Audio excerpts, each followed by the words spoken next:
Alaikum people, welcome to the class of Hamza Lakhani. Today, beta, we are going to do a 14 marker question that would be very essential for our syllabus and even for your examinations that you have on Monday. मैं आपको आज इंशाल्लाह ऐसा एक 14 marker लिखना सिखा दूंगा कि आपको आइंदा किसी 14 मार्कर में प्रॉब्लम नहीं होगी। अगर आपको उसका थोड़ा सा भी फॉर्मेटिव एनालिसिस पता चल गया तो आपके लिए वो 14 मार्कर करना बहुत ज़्यादा इजी हो जाएगा। ठीक है, so we are going to do the preparation of a proper 14 marker and the 14 marker that we are going to do is section 2। I guess आप लोगों ने किया हुआ है, ठीक है। एंड सेक्शन 2 करने का मतलब है कि आपको सेक्शन 2 की चीज़ों के बारे में इंफॉर्मेशन है, ठीक है। तो हम आज एक सिंपलिस्टिक 14 मार्कर के साथ शुरू करेंगे। सब प्लीज मेरे साथ साथ क्वेश्चन लिखेंगे। कौन सा क्वेश्चन करेंगे बेटा? क्वेश्चन करेंगे खिलाफत मूवमेंट का। So it's a past paper question, ठीक है ना। The Khilafat movement the Khilafat movement failed because Gandhi withdrew his support. Do you agree? Do you agree or disagree? Do you agree or disagree? Give reasons. Give reasons for your answer.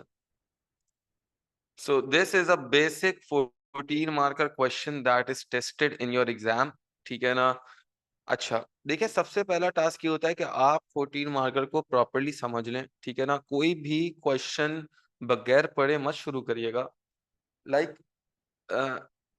2 साल पहले पास paper में question आया कि 2 साल पहले नहीं, पिछले साल मैं बात कर रहा हूँ, मई जून 2024 के एग्जाम की। सवाल आता है 10 मार्कर एंड दैट 10 मार्कर हमसे ये कहता है कि what the economical causes of war of independence the most important when compared to political causes? Give reasons for your answer. Basically the examiner requirement in that particular question was कि examiner मुझसे पूछ रहा था कि क्या economic problem सबसे ज्यादा important है या political problem सबसे ज्यादा important है।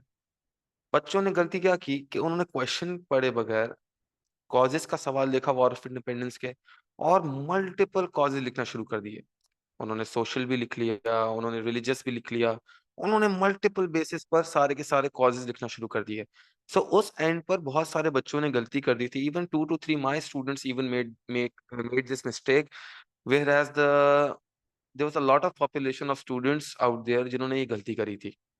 तो बेटा सबसे पहला इंपॉर्टेंट स्टेप होता है 14 मार्कर करते हुए कि आपने 14 मार्कर को गौर से पढ़ना है। तो again this 14 marker is guiding you towards what बेटा? It is guiding you towards the reasons because of which the Khilafat movement failed. और उन्होंने एक रीजन ऑलरेडी सवाल में मेंशन कर दिया है, that is Gandhi withdrew his support from the movement. तो ये कंपैरेटिव एनालिसिस का क्वेश्चन है और जो रीजन सवाल में मेंशन होता है वो लिखना एक्सट्रीमली इंपॉर्टेंट है। अगर आप में से कोई बच्चा ये गांधी विड्रू हिज सपोर्ट वाला रीजन लिखना भूल गया तो एग्जामिनर उसको ग्रेड देना भी भूल जाएगा। तो आपने मेक श्योर करना है कि आपका ये रीजन यानी गांधी विड्रू हिज सपोर्ट वाला रीजन प्रॉपरली मेंशन्ड हो। And it is very important कि आप ये लिखें, क्योंकि अगर आपने ये रीजन नहीं लिखा तो 14 में से 6 से ज्यादा मार्क्स आपको नहीं मिलेंगे। यानी there will be a deduction of 8 marks if you do not present the reason in that is mentioned in your question. तो गांधी विड्रू हिज सपोर्ट को लिखना एक्सट्रीमली इंपॉर्टेंट है। सर कितने रीजंस लिखेंगे, कितने रीजंस मुझे लिखने चाहिए, मुझे बताना है प्लीज। तो बेटा आपने according to the examiner, examiner कहता है एग्जामिनर कहता है कि आपकी requirement of reasons is just 4 reasons plus 1 conclusion. लेकिन क्योंकि हम बहुत ज्यादा अक्लमंद लोग हैं we are the most intelligent beings in the entire world. हम क्या करेंगे, मेरा हर एक स्टूडेंट मेक श्योर करेगा कि जब वो पेपर में जाएगा वो 5 रीजंस लिखेगा एक कंक्लूजन के साथ। This is for you to be on a safer side. अगर आप सेफ साइड पर नहीं रहेंगे तो जाहिर सी बात है आपके लिए मार्क्स अटेन करना वुड बिकम व्हाट बेटा, it would become very difficult. So 5 reasons plus one conclusion, that must be your ideal choice while attempting the answer. Sir content मुझे आता है, मैं लिख भी लूंगा, लिख भी लूंगी, लेकिन सर प्रॉब्लम यह है कि मेरे से मिस हो जाता है पेपर। तो बेटा 14 मार्कर की एक और अहम चीज आप याद रखेंगे कि 14 मार्कर के लिए आप आज से प्रैक्टिस करेंगे तो अगले साल आपको पढ़ाने में बहुत आसानी होगी। आपने मेक श्योर करना है कि आप एक 14 मार्कर लिखें। कितनी देर में? 14 मार्कर लिखें 15 मिनट में। I will be back in a moment.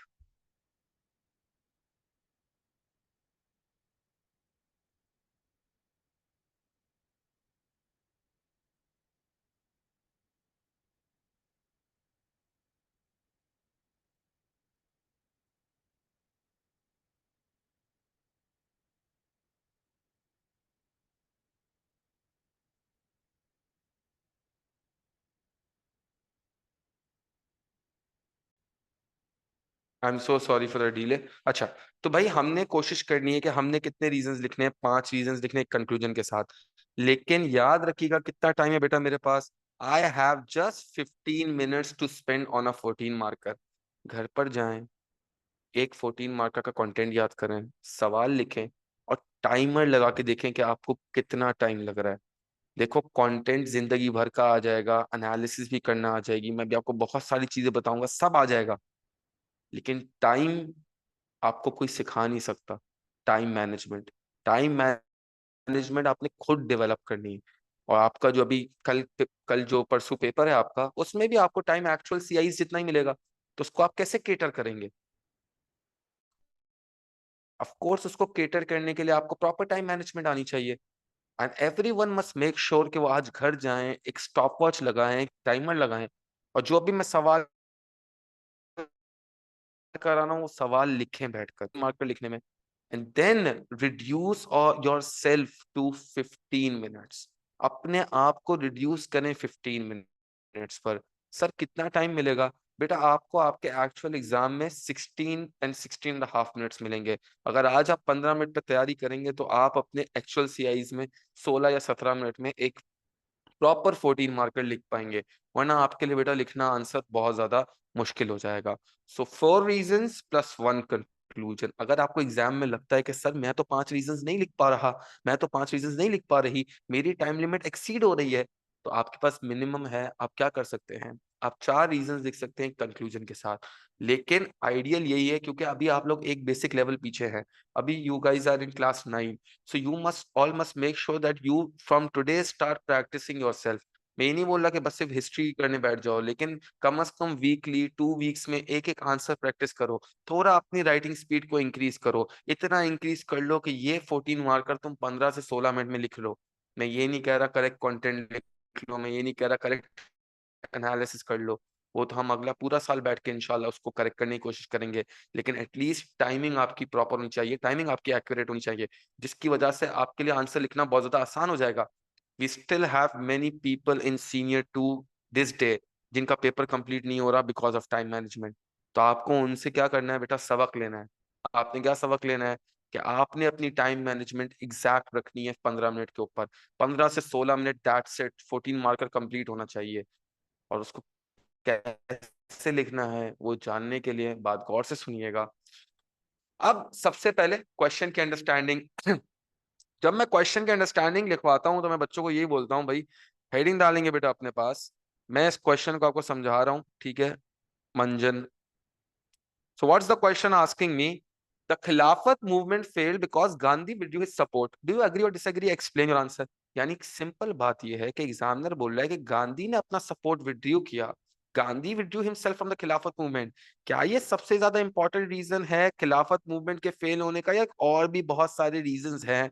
यानी ये सवाल मुझे बोल रहा है कि मुझे गांधी गांधी के सपोर्ट के विड्रॉल को कंपेयर करना है दूसरे रीजंस के साथ that led to what, that led to the failure of Khilafat movement. तो अगर मैं इसको मंजन को लिखने बैठूं तो मैं ये लिख सकता हूं कि भाई सबसे इंपॉर्टेंट बात लिखेंगे अपने पास, this question this question demands you to compare the reasons for the failure of Khilafat movement. So this question demands you to compare the reasons for the failure of Khilafat movement, where writing about Gandhi's Gandhi's withdrawal will be compulsory. And compulsion का मतलब it is compulsory to write about Gandhi's withdrawal. अगर आप गांधी का withdrawal लिखना भूले तो आपको 6 से ज्यादा मार्क्स नहीं मिलेंगे। If you do not write about the reason mentioned in the question,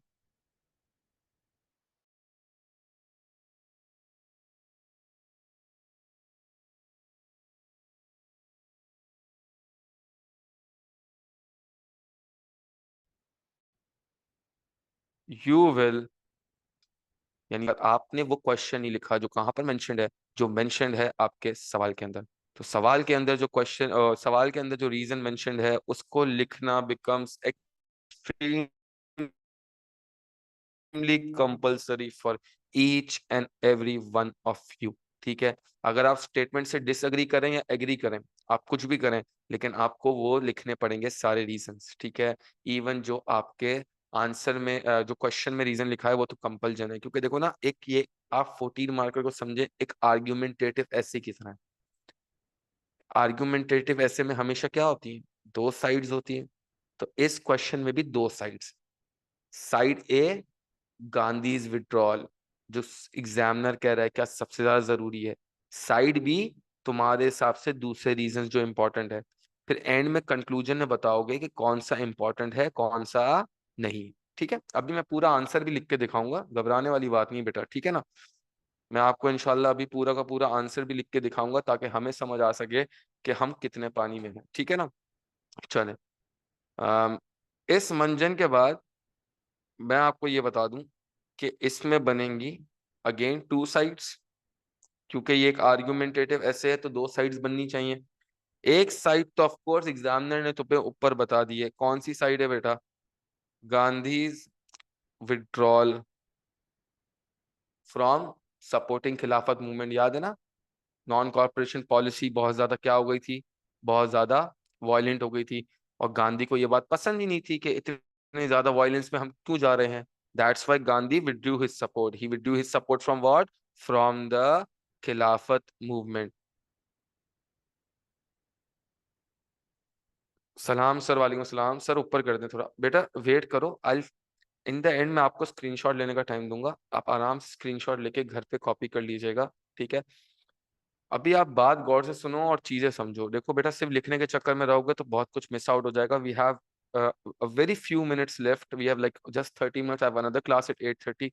तो प्लीज थोड़ा सा कंसंट्रेट करो, अभी मुझे पूरा ये कराने दो, एंड में मैं स्क्रीनशॉट का मौका दूंगा, आप screenshot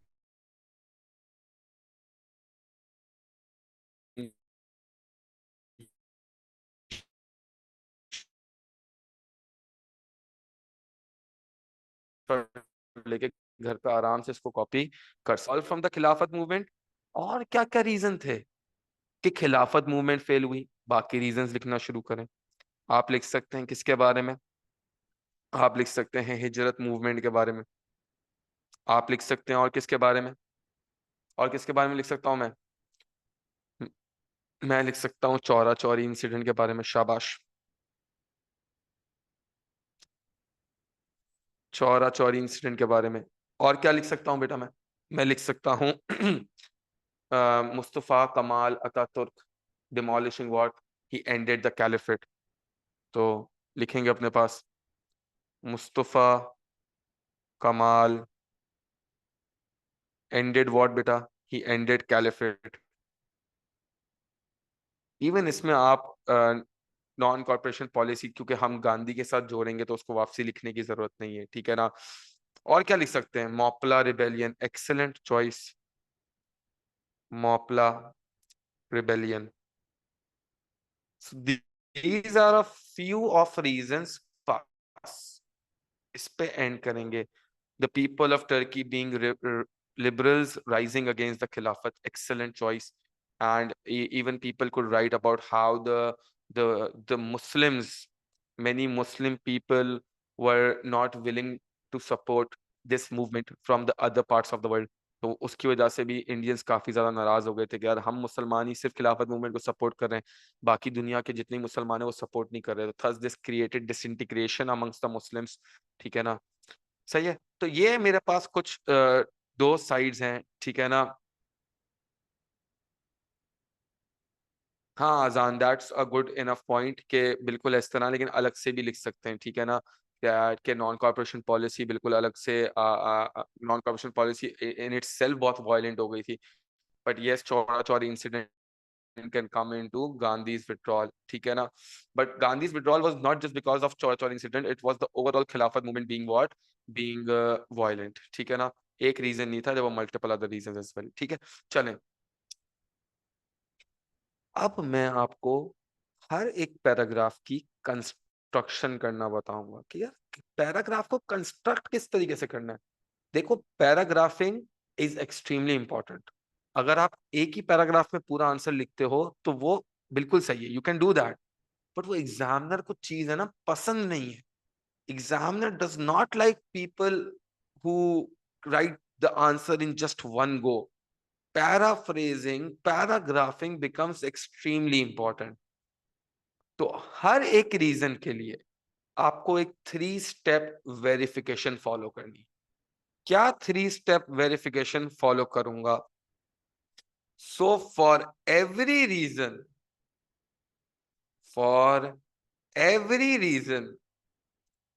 you will have to follow 3 steps। कौन से 3 स्टेप्स फॉलो करेंगे बेटा? 3 स्टेप्स जो हर एक रीजन के लिए फॉलो करने हैं। Step number 1 is identification of the reason. पहला स्टेप, आइडेंटिफाई करो कौन सा स्टेप करने वाले हो। नेक्स्ट, दूसरा, एक्सप्लेनेशन ऑफ द रीजन। दूसरा स्टेप है, क्या करूंगा बेटा? एक्सप्लेनेशन करूंगा। किसकी एक्सप्लेनेशन करूंगा? एक्सप्लेनेशन ऑफ द रीजन, यानी बताओ जिस जो रीजन है वो क्या है, ठीक है। अगर बेसिकली तुम मोपला अपराइजिंग लिखने वाले हो तो बताओ भाई मोपलास थे कौन। Moplas were basically the Arabs who had settled into India, married Indian women and certainly developed families over here, ठीक है। फिर उनको ब्रिटिशर्स से कुछ नाराजगी थी तो उन्होंने ब्रिटिशर्स के खिलाफ एक अपराइजिंग शुरू करी जिसमें उन्होंने एक ब्रिटिश ऑफिसर और एक पुलिस वाले को मार दिया था। In return Britishers introduced a martial law and killed around 2281 Moplahs. तो ये मॉपलास के बारे में आपने इंफॉर्मेशन दे दी। सबसे पहले आपने बताया that one of the reason for the failure of Khilafat movement were the Moplahs. आपने आइडेंटिफाई कर दिया रीजन को। आइडेंटिफिकेशन के बाद नेक्स्ट टास्क है, तुम रीजन को क्या करोगे? एक्सप्लेन करोगे कि रीजन है क्या।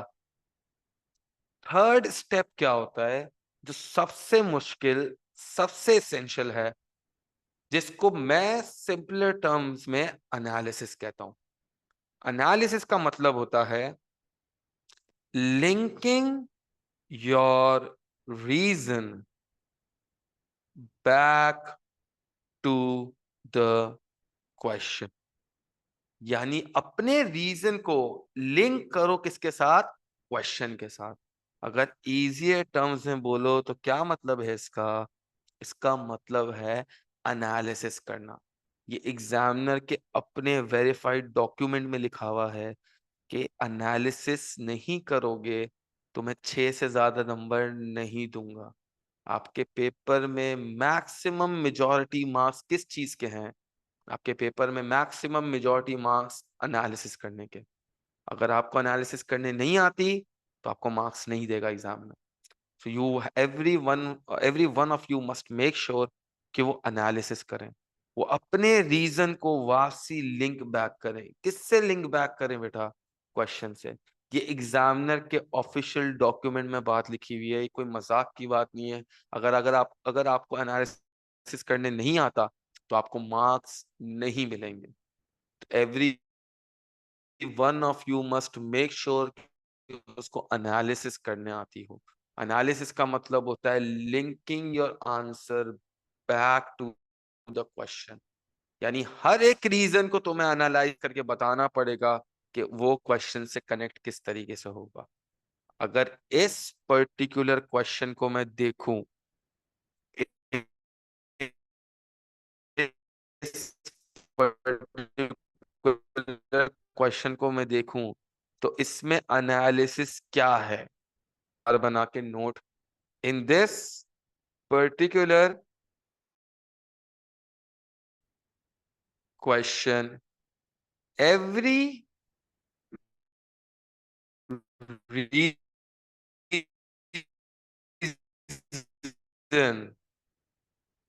with how it led to the failure of खिलाफत मूवमेंट। यानी हर एक रीजन को आपने लिंक बैक करना है कि यार अगर मॉपला की अपराइजिंग हो रही है तो उस मॉपला की अपराइजिंग की वजह से क्यों खिलाफत मूवमेंट फेल हो रही है, ये आपको बात एग्जामिनर को बतानी पड़ेगी। If you are not able to tell this to the examiner, examiner आपको 6 से ज्यादा मार्क्स नहीं देगा। ये मैं नहीं कह रहा, कोई और नहीं कह रहा, ये एग्जामिनर का खुद का सेल्फ मेड डॉक्यूमेंट कह रहा है। अभी मेरे पास टाइम नहीं है, वरना मैं आपको जरूर दिखाता एग्जामिनर का डॉक्यूमेंट भी। आपके सीनियर्स को तो दिखा चुका हूं कि एग्जामिनर का डॉक्यूमेंट खुद कहता है कि हमें क्या चाहिए। हमें चाहिए linking it back to the answer वाली बात, क्वेश्चन वाली बात। कि हमें ये पता करना है कि क्या बच्चा उस रीजन की हमें जस्टिफिकेशन दे सकता है, that how did that particular reason lead to the failure of Khilafat movement. तो एग्जामिनर का बेसिक पोर्टफोलियो यही है। For every reason everyone must follow how many steps? Everyone must follow 3 steps. Step number 1, identification of the reason. Step number 2, explanation of the reason. Step number 3, linking your reason back to the answer. Simple words में कहूं तो analysis करना बहुत ज्यादा जरूरी है। अगर मेरे बच्चे आपने एनालिसिस नहीं करी तो आपके लिए बहुत ज्यादा प्रॉब्लम्स क्रिएट हो जाएंगी। आप फिर ये मत सोचिएगा कि sir I work so hard लेकिन मेरा बी आया, मेरा सी आया नहीं, मेरा डी आया। वो इसलिए आएगा क्योंकि अक्सर पोर्शन पे लिखते वक्त बच्चे एनालिसिस करना भूल जाते हैं, जिसकी वजह से बहुत ज्यादा क्या होती है, प्रॉब्लम्स होती है। और आपको बिल्कुल भी इस पे मार्क्स नहीं मिल रहे। ठीक है, I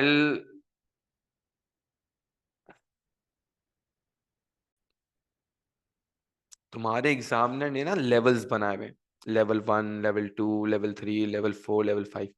think of levels as staircases. अब तुम बोल लो मैं सिंपलिस्टिक स्टेटमेंट लिखूं या नहीं लिखूं। बिल्कुल एग्जामिनर मना करता है इसका कि अगर एक बच्चा जो कि जिसको 14 मार्कर लिखने आता है, उसके लिए सिंपलिस्टिक स्टेटमेंट लिखना जरूरी नहीं है। ये उसके लिए जिसको कुछ भी नहीं आता, और अगर उसने सिंपलिस्टिक स्टेटमेंट लिखी तो उसको सर, तो आप सिंपलिस्टिक स्टेटमेंट लिख लीजिएगा। लेकिन अगर आपने बाकी चीजें लिखी हैं तो फिर सिंपलिस्टिक स्टेटमेंट यानी इंट्रोडक्शन की जरूरत नहीं है। इंट्रोडक्शन अगर आप अपनी भलाई के लिए लिखना चाहे तो लिख लें, लेकिन क्या मेरे पास इतना टाइम है कि मैं इंट्रोडक्शन लिखूं? क्या मेरा टाइम मुझे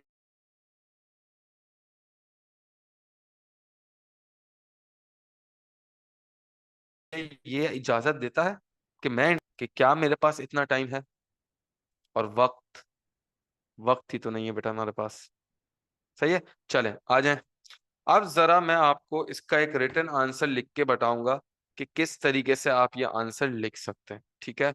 सो again first of all we'll start off with, my voice is glitching. एक मिनट, लेट मी रेक्टिफाई।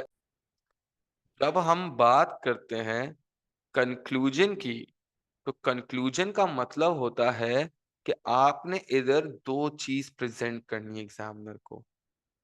आपको इधर एग्जामिनर को इवैल्यूएशन प्लस कॉन्टेक्चुअल नॉलेज देनी होती है।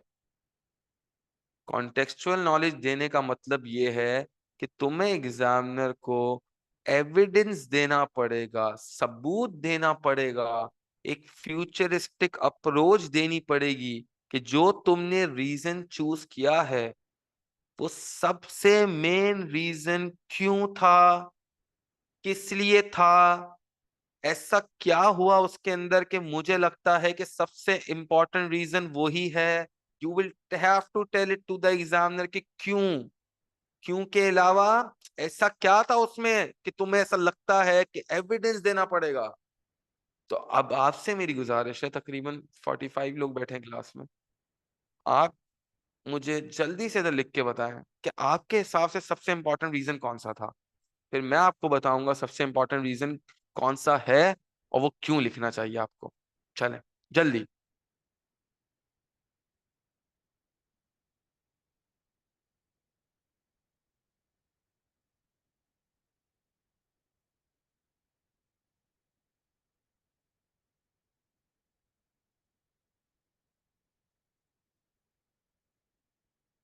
नहीं नहीं,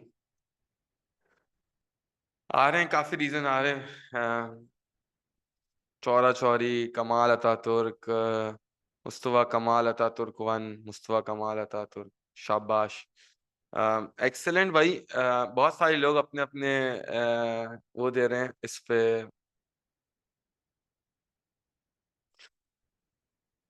अपने सजेशंस दे रहे हैं। लेकिन ऑफ कोर्स हाशिर है हमारे, और हाँ हिजबुल्ला है, and many other, Huzaifa, Muzammil. बिल्कुल सही है। अगर मैं पेपर लिखने बैठा होता ना, तो मैं at any cost Mustafa Kemal Ataturk को ही चूज करता। क्योंकि देखो ना, खिलाफत मूवमेंट में एक बहुत इंपॉर्टेंट टर्म है खिलाफत की, यानी एक मूवमेंट चल रही है जो खिलाफत को बचाएगी। और अगर मुस्तफा कमाल अतातुर्क साहब ने आकर अगर खिलाफत ही डिमोलिश कर दी है, तो तुम बचा किसको रहे हो? तो जिस चीज को बचा रहे थे, अगर वो चीज ओरिजिनली खत्म ही कर दी गई है, so you are not saving anything. So certainly भाई, मैं एक मूवमेंट चला रहा हूँ उसमें खिलाफत को सेव कर रहा हूँ, और टर्की में पता चलता है एक भाई साहब आए और बोल रहे हैं अब खिलाफत है ही नहीं, तो मैं मूवमेंट चलाऊंगा ही क्यों? Why would I still run the movement? तो जाहिर सी बात है, excellent approach by many people. Haniya Jalal भी है, यूसुफ साहब भी हैं, हिबा भी है, अजान है, दाऊद, मेनी अदर्स। ठीक है ना? So yes, this led to the this led to the failure of Khilafat movement mainly। कौन सा? The demolishing of Khilafat movement by Mustafa Kemal Ataturk. ठीक है ना? तो ये रीजन एविडेंस के साथ प्रेजेंट होना चाहिए। अगर आपका रीजन एविडेंस के साथ नहीं प्रेजेंट है, तो जाहिर सी बात है आपको इस पे अच्छे मार्क्स नहीं मिलेंगे। सही है। तो अगर मैं कल कला इसका प्रॉपर वो लिखने बैठूं कंक्लूजन, तो कंक्लूजन लिखना पड़ेगा मुझे इन द सेंस में, इसको कंक्लूजन लिखना है, सिर्फ इसकी हेडिंग ही नहीं बनानी। क्या बोल रहा है भाई? नहीं नहीं बेटा, कंक्लूजन में आप उसी रीजन को चूज करेंगे जिसके बारे में आपने अपने आंसर में लिखा है। ठीक है ना? Yes yes, we have to write it in failure question. For example, अगर तुम 4 रीजंस कोई भी लिखते हो, तो उन 4 में से तुम्हें एक को चूज करना है कि वो इंपॉर्टेंट है। Your conclusion must always refer to the answer that you have mentioned. जो आंसर लिखते हो उसी आंसर को सपोर्ट करना चाहिए कंक्लूजन ने, ठीक है ना? सही है, आगे आ जाएंगे।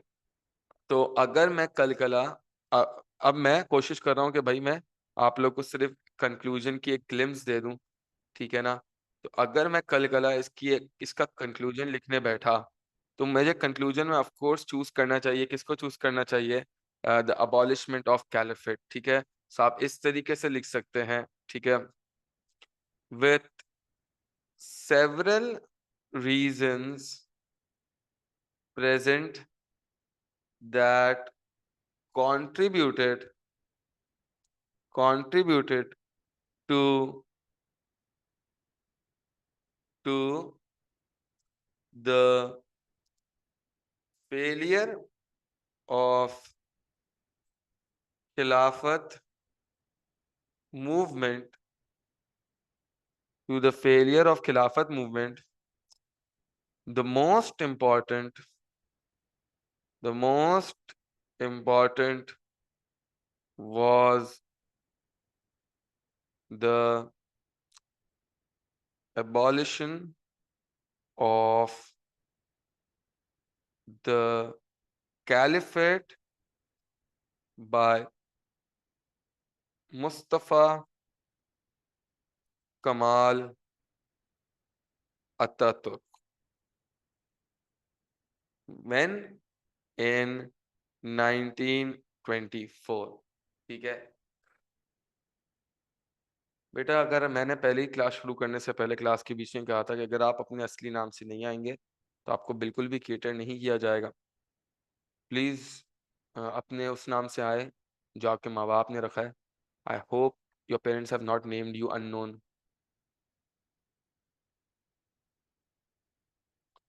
Sir, how long should a conclusion typically be in the answer? Depends upon Vania, English पर आपकी vocabulary पर कि आप कितने उसमें एविडेंस अपना मेंशन कर पाते हैं, ठीक है ना?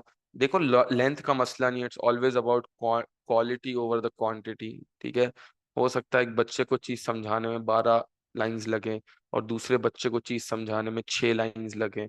It depends upon your vocabulary, your English writing skills and many other things, ठीक है ना? सिर्फ एक चीज पर डिपेंड नहीं करता। डिफरेंट इंसिडेंट्स डेट मेंशन करना जरूरी है। इतनी तो डेट मेंशन करनी होनी चाहिए बेटा कि ये तुम ये लिख पाओ कि अबॉलिशमेंट ऑफ कैलिफेट 1924 में हुई। इतना तो बेटा आना चाहिए।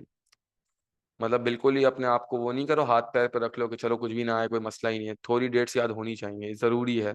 ये आपके आंसर को इम्पैक्टफुल बनाती है। ए स्टार कोई बच्चों का खेल नहीं है कि ऐसे ही रखा हुआ है, आ जाएगा, ठीक है ना? This was because this was because the very foundation of the Khilafat movement, the very foundation of the Khilafat movement, the very foundation of the Khilafat movement was to protect, was to protect the Ottoman Empire. Was to protect what? Was to protect the Ottoman Empire, the Ottoman Caliphate, कुछ भी लिख सकते हैं, ठीक है? Bracket में caliphate लिख लीजिएगा कि हम बात कर रहे हैं कैलिफेट की, ठीक है?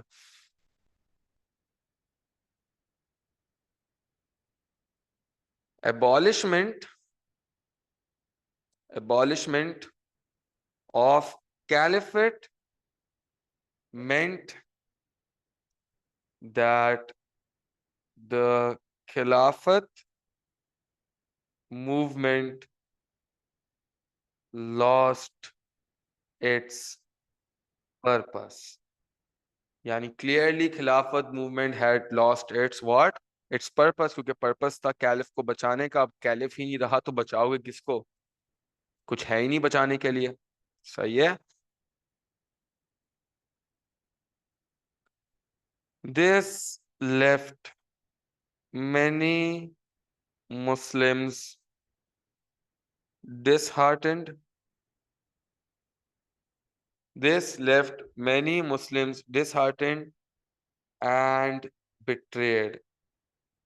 मुस्लिम्स को लगा भाई ये तो हमारे साथ धोखा है, हम जिनके लिए लड़ रहे हैं वो अपने लिए नहीं लड़ना चाह रहे।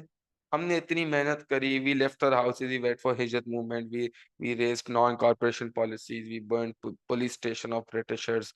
हमने इतनी मत्था कूट करी, हमने इतने जाने गंवाई, हमने इतने लोगों को जख्मी किया, and what was the result?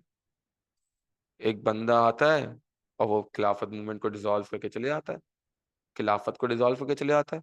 अब जो मूवमेंट का पर्पस था खिलाफत को प्रोटेक्ट करने का, वो पर्पस ही नहीं बचा, तो व्हाट्स द यूज? तो आपने ये नहीं किया, आपने इसके साथ इसकी फ्यूचरिस्टिक अप्रोच और इसके एविडेंस को भी कंबाइन किया। अब एग्जामिनर के अकॉर्डिंग ये बेस्ट पार्ट है, क्योंकि आप अपने रीजन को जस्टिफाई कर पा रहे हैं कि आपने क्यों इस रीजन को चूज किया, क्यों किसी और रीजन को चूज नहीं किया।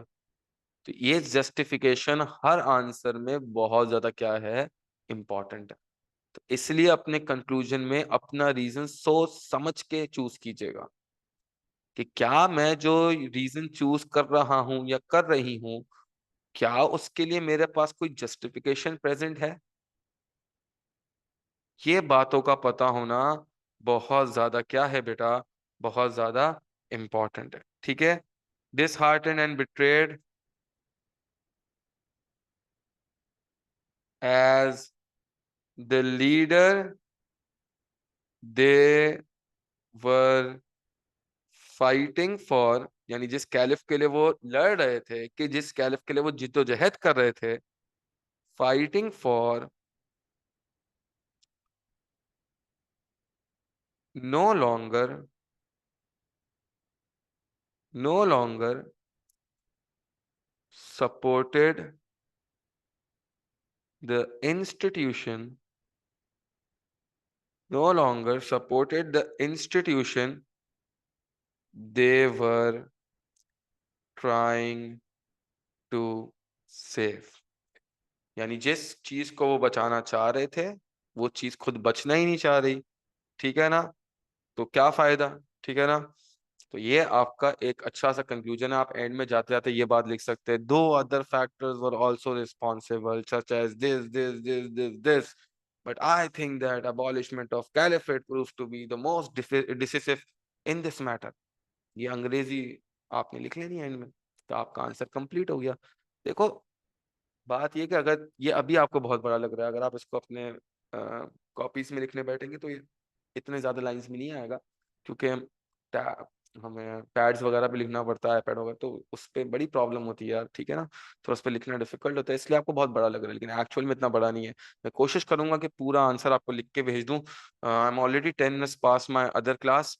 ठीक है, तो I need to get there, ताकि दूसरे बच्चे ज्वाइन कर पाए। ठीक है, मैं जल्दी से चैट बॉक्स लूंगा आप लोग